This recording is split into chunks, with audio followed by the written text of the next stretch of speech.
There was, once upon a time, a poor widow who had an only son named Jack and a cow named Milky White.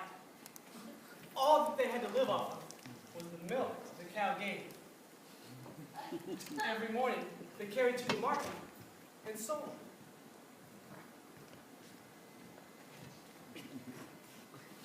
One day, Milky White gave no milk, and they didn't know what to do.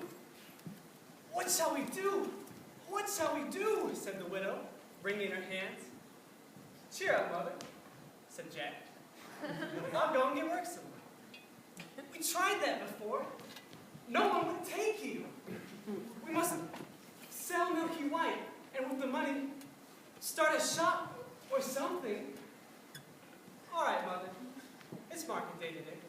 I'll soon sell Milky White, and then we'll see what we can do." So he took the cow's halter in his hand, and off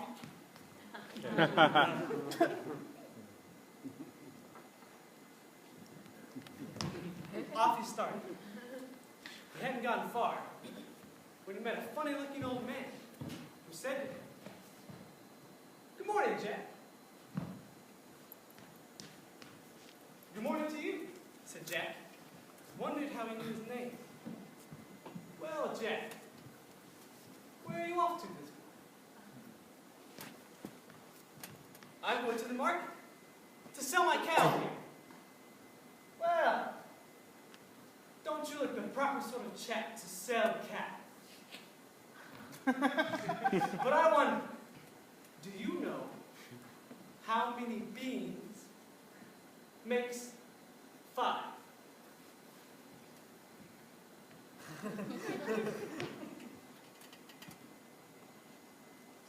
"Two in each hand, and one in your mouth," says Jack, sharp as a needle. "Right you are," said the man. "And as you're so sharp, I don't mind making a swap with you. My beans for your cow." "Go along," said Jack. "Wouldn't you like it? Ah, but you don't know what these beans are. Plant them by night. By morning, they grow right up to the sky." "You don't say. I do say. If it isn't so, why, you can have your cow."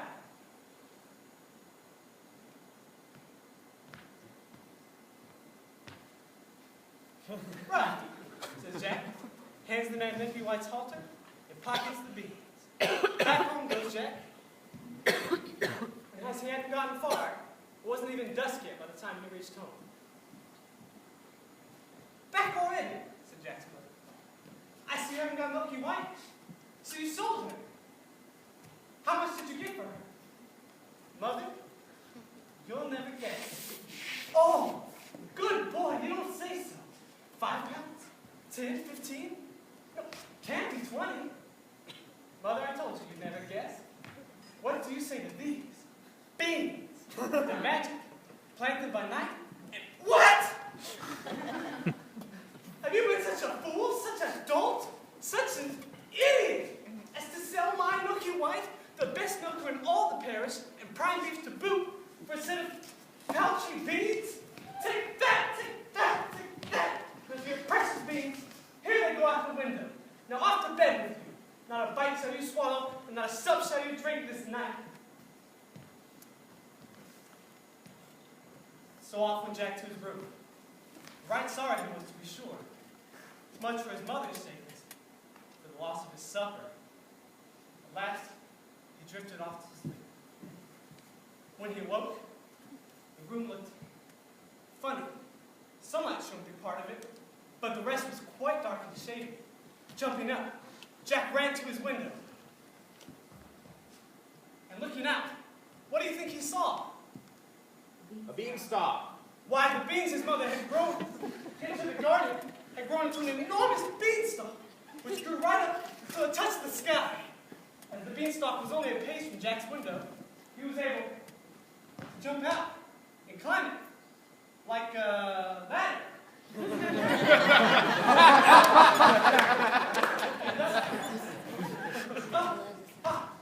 Until he reached the sky. And when he got there, he saw a long road running straight as a dart. He followed it on and on and on until he saw a great big house. And in front of him, a great big woman. Morning, Mom, said Jack, very polite. Would you be kind enough to provide me with some breakfast? I haven't had anything to eat since yesterday morning. If it's breakfast you want, it's breakfast you'll be if you don't get out of here.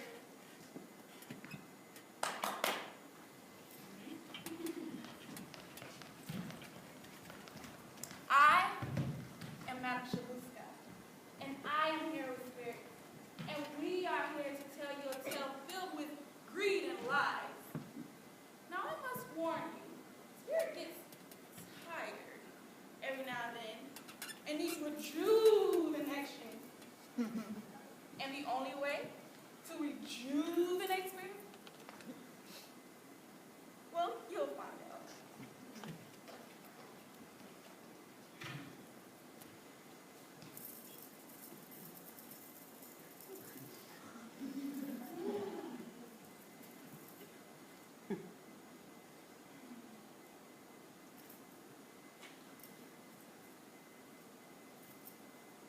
Once, there was a miller who was poor but who had a beautiful daughter.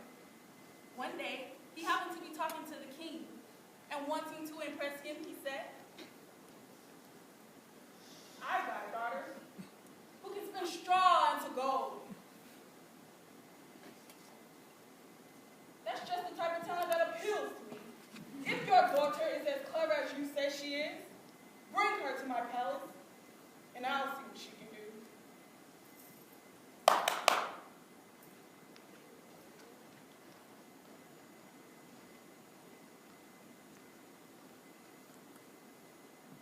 Spirit?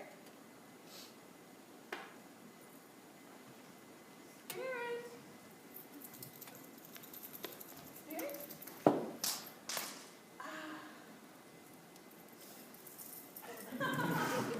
Now I remember.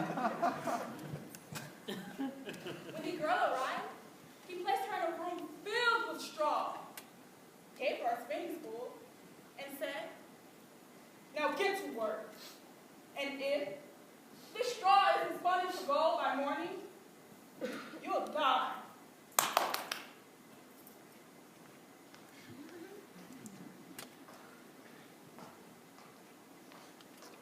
The girl sat there, and for the life of her, she didn't know what to do. She hadn't the faintest idea how to spin straw into gold, and in the end, she became so frightened, she began to cry. Then suddenly, the door slammed open.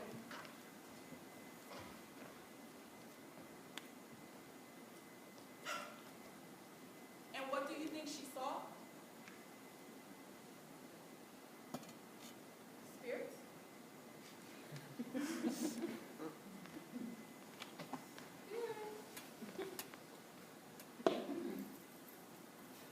Spirit?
Many, many years ago, there was an emperor who was so terribly fond of beautiful new clothes that he spent all of his money on his attire.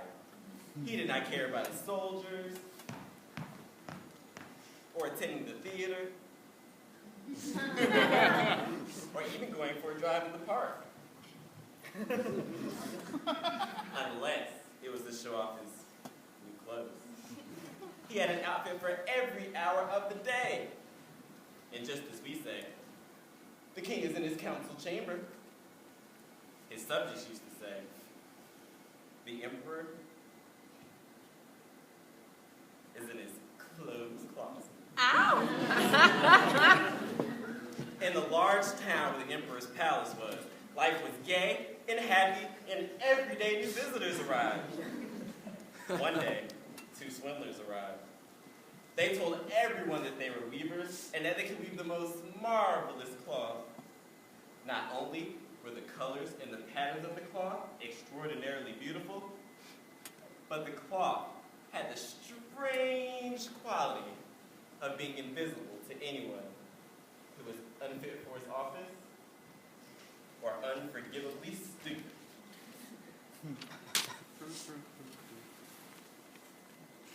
This is truly marvelous, thought the emperor. Now, if I should have robes cut from that material, I should know which of my counselors was unfit for his office, and I'd be able to pick out my clever subjects myself. They must weave some material for me. And so, the emperor paid the swindlers a lot of money so they can get started working at once. Work! They set a balloon and acted as if they were weaving. But the loom was empty. The fine silk and gold thread they demanded from the emperor, they never used, but hid in their knapsacks. Late into the night, they sat before their empty loom, pretending to weave.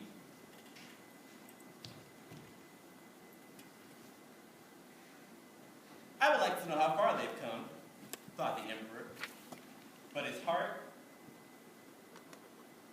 beat strangely when he remembered that anyone who was unfit for his office or stupid would not be able to see the material. Not that he was really worried that that would happen to him. Still, it might be better to send someone else first and see how he fared. Everyone in the town had heard of the cloth's magic quality, and most of them could hardly wait